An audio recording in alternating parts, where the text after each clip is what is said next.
মধ্যপ্রাচ্যে নতুন যুদ্ধের আশঙ্কা। ইরান বলছে তারা প্রস্তুত। তেহরান ইসরায়েলের বিরুদ্ধে ২,০০০ ক্ষেপণাস্ত্রের ব্যারেজ নিক্ষেপের প্রস্তুতি নিচ্ছে।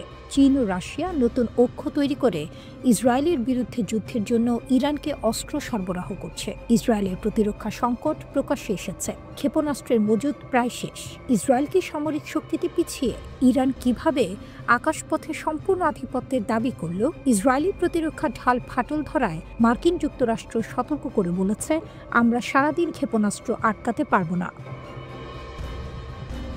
ইরানের যুদ্ধের প্রস্তুতি ও সামরিক সক্ষমতা বৃদ্ধি।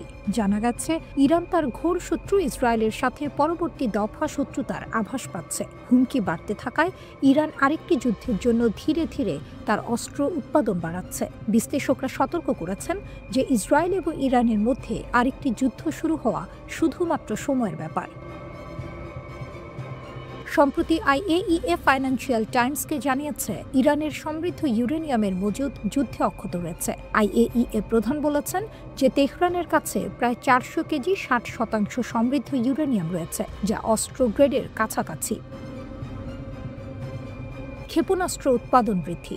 ইন্টারন্যাশনাল ক্রাইসিস গ্রুপের একজন বিশেষজ্ঞ NYT-কে জানিয়েছেন যে ইরানের ক্ষেপণাস্ত্র কারখানাগুলো দিনে 24 ঘন্টা কাজ করছে।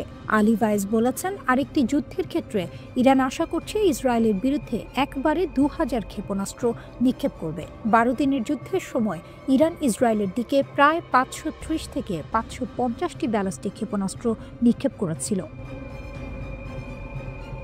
প্রায় 48টি ইরানি ক্ষেপণাস্ত্র ইসরায়েলি ভূখণ্ডে প্রবেশ করে আঘাত হানে, যার ফলে 28 জন বেসামরিক নাগরিক নিহত হয়। ইরানের পররাষ্ট্রমন্ত্রী তেহরানের ক্ষেপণাস্ত্র সক্ষমতা সুপার স্পিড করার বিষয়ে গর্ব করেন। আব্বাস আরাকচি বলেছেন, আমাদের ক্ষেপণাস্ত্র শক্তি 12 দিনের যুদ্ধের চেয়ে অনেক বেশি। 12 দিনের যুদ্ধে শত্রু তার সমস্ত উদ্দেশ্য অর্জনে ব্যর্থ হয়েছে এবং পরাজিত হয়েছে। তিনি আরও বলেন, ওই যুদ্ধে জায়নবাদী শাসনের আকাশ ইসলামী প্রজাতন্ত্রের নিয়ন্ত্রণে ছিল এবং কোনো প্রতিরক্ষামূলক স্তর আমাদের ক্ষেপণাস্ত্রকে থামাতে পারেনি।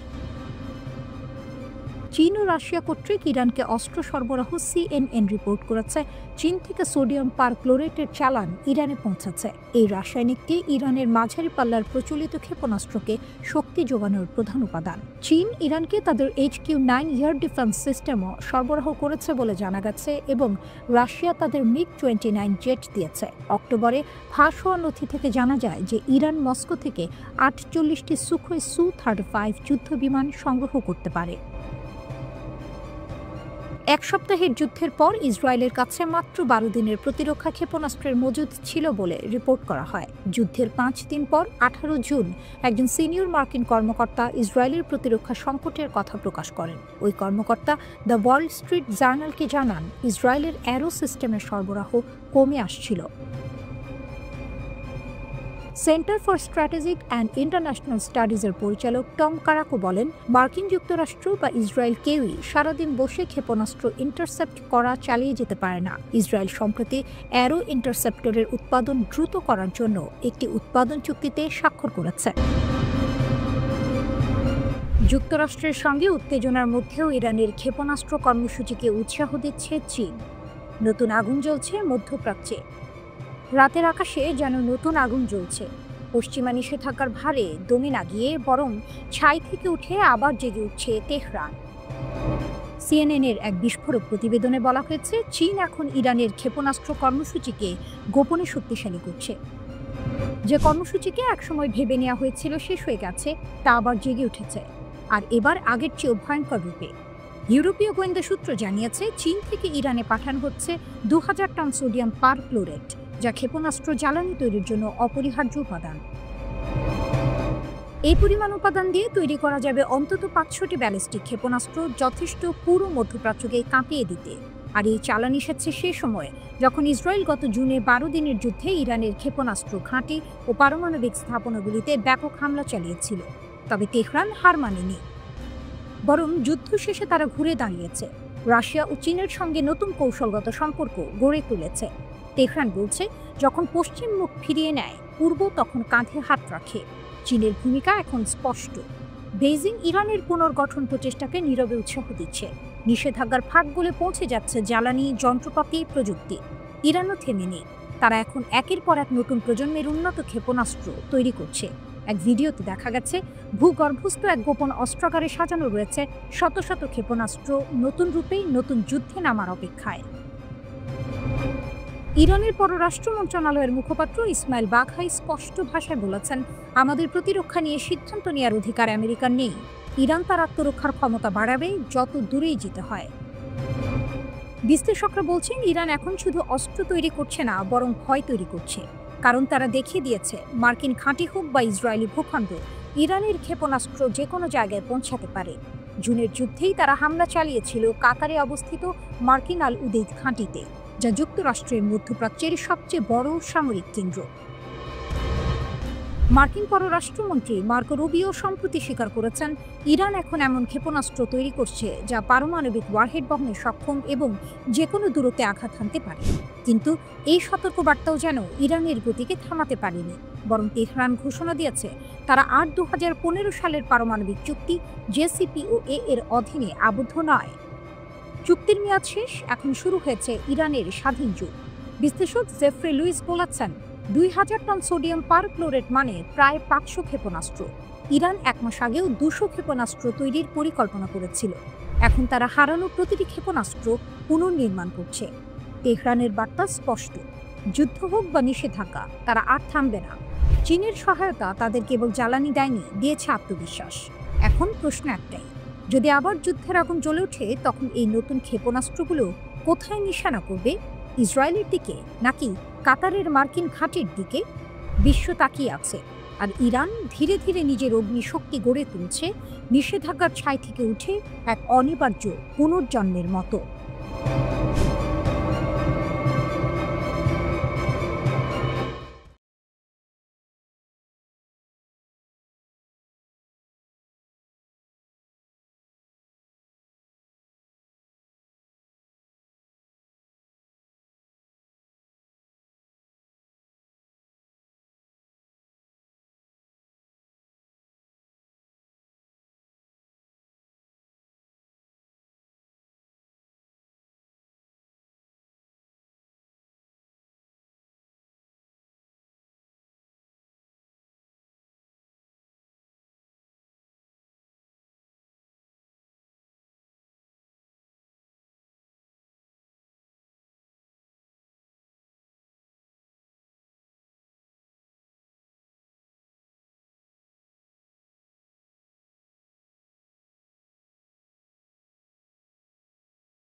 বিশ্বজুড়ে পারমাণবিক অস্ত্র কর্মসূচি নিয়ে যখন তীব্র উত্তেজনা, ঠিক তখনই বিশ্বের অন্যতম পরাশক্তি যুক্তরাষ্ট্রের প্রেসিডেন্ট ডোনাল্ড ট্রাম্পের একটি সিদ্ধান্ত আন্তর্জাতিক কূটনীতিতে নতুন করে ঝড় তুলেছে। যে পারমাণবিক কর্মসূচি নিয়ে এতকাল ইরানকে কোণঠাসা করার চেষ্টা চলছিল, সেই কর্মসূচি এবার নিজেই শুরু করেছে যুক্তরাষ্ট্র। ট্রাম্পের নতুন পারমাণবিক পরীক্ষা, ইরানের রোমহর্ষক প্রতিক্রিয়া। পৃথিবী আবার একবার রুদ্ধশ্বাস মুহূর্তে দাঁড়িয়েছে। মার্কিন প্রেসিডেন্ট ডোনাল্ড ট্রাম্প ঘোষণা করেছেন, পেন্টাগনকে 1992 সালের পর প্রথমবারের মতো পারমাণবিক অস্ত্র পরীক্ষা পুনরায় চালাতে হবে। রাশিয়া ও চীনের সঙ্গে পারমাণবিক প্রতিযোগিতার আড়ালে এই পদক্ষেপকে ইরান আন্তর্জাতিক শান্তি ভাঙার গুরুতর হুমকি হিসেবে আখ্যায়িত করেছে। ইরানের পররাষ্ট্রমন্ত্রী সৈয়দ আব্বাস আরাকচি এক্সে বলেন, একটি পারমাণবিক অস্ত্রধারী বুলি আবারও পারমাণবিক অস্ত্র পরীক্ষা করছে। এটি পশ্চাদমুখী এবং দায়িত্বহীন। মার্কিন যুক্তরাষ্ট্র বিশ্বের সবচেয়ে বিপজ্জনক বিস্তার ঝুঁকি। আরাকচি আরও সতর্ক করেছেন যে একই বুলি আমাদের শান্তিপূর্ণ পারমাণবিক কর্মসূচিকে দানবীয় করে তুলছে এবং আমাদের সুরক্ষিত পারমাণবিক স্থাপনাগুলিতে আরও হামলার হুমকি দিচ্ছে। তার ভাষায়, আন্তর্জাতিক আইন ও মানবতার উপর এই আক্রমণ আরাকচি বলেন, যুক্তরাষ্ট্র তাদের প্রতিরক্ষা বিভাগের নাম পরিবর্তন করে যুদ্ধ বিভাগ করেছে, যা তাদের প্রকৃত আগ্রাসী চরিত্র প্রকাশ করে। একই সঙ্গে যুক্তরাষ্ট্রকে পারমাণবিক অস্ত্রে সজ্জিত এক দখলদার দানব বলেও অভিহিত করেন। ইরানকে অবমূল্যায়ন করার সময় শেষ। পশ্চিমা বিশ্ব ভেবেছিল জ্বালানি ও প্রযুক্তিগত সীমাবদ্ধতার কারণে ইরান পিছিয়ে থাকবে, কিন্তু তেহরান তা উল্টো প্রমাণ করছে।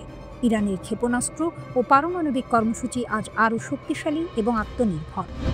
মার্কিন বোমার ঝড়েও ইরান ফিরে দাঁড়িয়েছে নতুন পরীক্ষা, নতুন প্রযুক্তি, নতুন প্রজন্মের অস্ত্রের সঙ্গে। ইরান শুধুমাত্র প্রতিরক্ষা করছে না, তারা প্রতিশোধের প্রস্তুতিও নিচ্ছে। জুন মাসে ইসরায়েলের সঙ্গে চলা 12 দিনের যুদ্ধে মার্কিন বাহিনী তাদের পারমাণবিক স্থাপনাগুলিতে হামলা চালিয়েছিল। তারপর ইরান স্থির থেকে গেছে। তারা স্পষ্ট করে দিয়েছে যে শান্তিপূর্ণ পারমাণবিক ক্ষমতার চর্চা বন্ধ করা হবে না। বিশেষজ্ঞরা বলছেন, ইরান এখন নিজের শক্তি ছাপিয়ে আন্তর্জাতিক মঞ্চে নতুন নকশা আনছে। পূর্ববর্তী নিষেধাজ্ঞা, বোমা হামলা বা আন্তর্জাতিক চাপ কিছুই তাদের থামাতে পারেনি, বরং এসবই ইরানকে আরও আত্মনির্ভর এবং শক্তিশালী করেছে। বিশ্বের কাছে ইরানের বার্তা স্পষ্ট, তারা একমাত্র প্রতিরক্ষা করছে না, তারা প্রতিসাম্য বজায় রাখার ক্ষমতা দেখাচ্ছে। এই পরিস্থিতি নতুন করে পারমাণবিক প্রতিযোগিতার উত্তেজনা ছড়াচ্ছে। মার্কিন যুক্তরাষ্ট্র পারমাণবিক পরীক্ষা পুনরায় চালালে ইরানও তার প্রস্তুতি সম্পন্ন শক্তি প্রদর্শনের জন্য প্রস্তুত।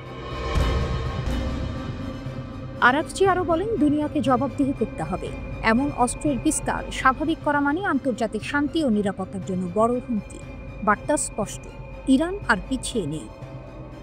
শেষ লাইনটি রোমহর্ষকভাবে বলে, বিশ্বের সবচেয়ে বিপজ্জনক পারমাণবিক শক্তি শুধুমাত্র মার্কিন যুক্তরাষ্ট্র নয়, তেহরানও এখন তার অস্ত্র শক্তির ছাপ দিয়ে দেখাচ্ছে যে তাকে হালকাভাবে নেওয়া যাবে না। পারমাণবিক শক্তি, আত্মনির্ভরতা এবং প্রস্তুতিশীলতা, ইরান এখন আন্তর্জাতিক মঞ্চের খেলার নিয়ম পরিবর্তন করছে।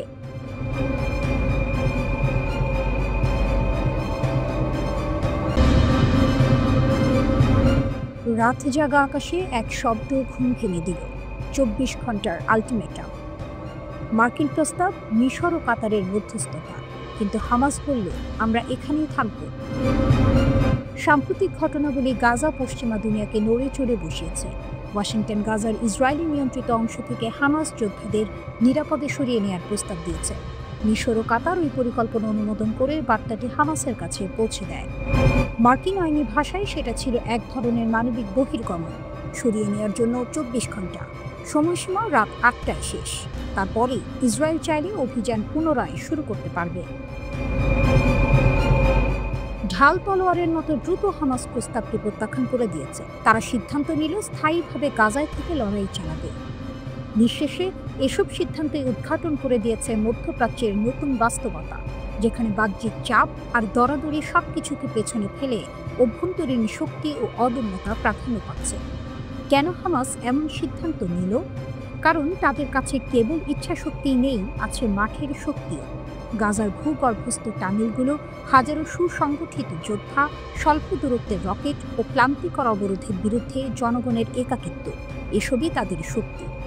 আইডিএফের একজন জ্যেষ্ঠ কর্মকর্তা জানিয়েছেন, খান ইউনিসের কাছে এখনও টানেলে কয়েক ডজন ভয়ঙ্কর যোদ্ধা লুকিয়ে আছে।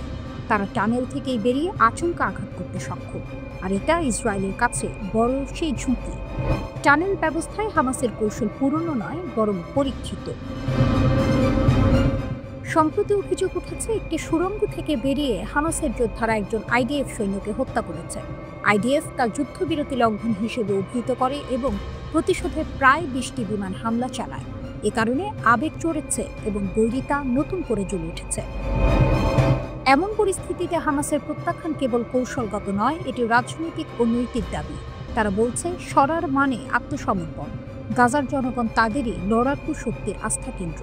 এছাড়াও তারা জানে যে যারা চলে যাবে তাদের পুনর্বাসন নেই। গাজায় উপস্থিত থেকে যুদ্ধ ও রাজনীতি দুটোতেই অংশগ্রহণ করাই তাদের কৌশল। অপরদিকে ইসরায়েলের উচ্চপদস্থ রাজনৈতিক ও সামরিক নেতারা দৃঢ় প্রতিশ্রুতি দিয়েছেন, যদি হামাস সিজ ফায়ার ভাঙে তারা শক্তিশালী মোকাবিলায় জবাব দেবেন। মার্কিন প্রেসিডেন্টও ইসরায়েলের পাশে রয়েছে। তিনি বলছেন, হামাসের আচার আচরণ কতটা গ্রহণযোগ্য তাও দেখুন।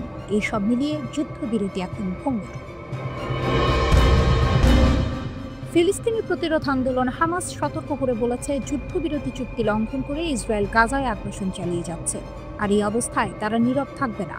একই সঙ্গে চলমান এই আগ্রাসনের জন্য দখলদার ইসরায়েলের যুক্তরাষ্ট্রকে দায়ী করেছে সশস্ত্র সংগঠনটি। সংবাদ মাধ্যম আল মায়াদিন বলছে, হামাস নিশ্চিত করেছে যে প্রতিরোধ বাহিনী ইসরায়েলকে নতুন কোনো হুমকি চাপিয়ে দেবে না। সংবাদ মাধ্যম আল মায়াদিন বলছে, হামাস নিশ্চিত করেছে যে প্রতিরোধ বাহিনী ইসরায়েলকে নতুন কোনো হুমকি চাপিয়ে দিতে দেবে না। সংগঠনটি সতর্ক করে দিয়েছে, সাম্প্রতিক হামলাগুলো গাজা যুদ্ধবিরতি চুক্তির মারাত্মক লঙ্ঘন। হামাস দখলদার বাহিনীকে এই বিপজ্জনক পরিস্থিতি ও এর পরিণতির জন্য সম্পূর্ণভাবে দায়ী করে সতর্ক করে বলেছে, ইসরায়েলের অব্যাহত আগ্রাসন দুর্বল যুদ্ধবিরতি চুক্তিটিকে ধ্বংসের মুখে ঠেলে দিচ্ছে।